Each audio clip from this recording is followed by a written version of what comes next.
مخايط سوق قال علي سكر وحبو قبي وحوري سكرتها كبريير وحوري سكرتها هايغا سو دارين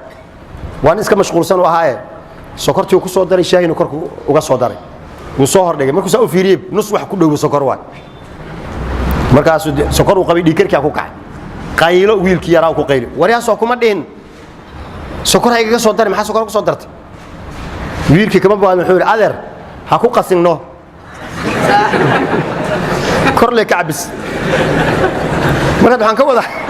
kii mucaarad waxba dilaynin oo la dawladda halkaas ay ku khaldan tahay Soomaa wixii ay ku khaldan tahay la sheegay ha ku qasinno adi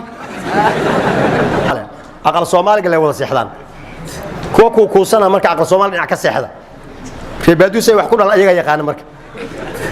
saas ay taana waxan baa la dhalaa mar ay seexdeen ilmuhu haday doonaan markaas kadib laga dhigto dib loo dhigto habeena marka ilmihii mid kamid ah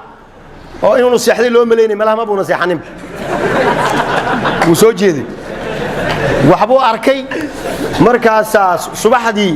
uu ku yar uga sheekay wuxuu yiri waxbaan ku tusi caawa seexanin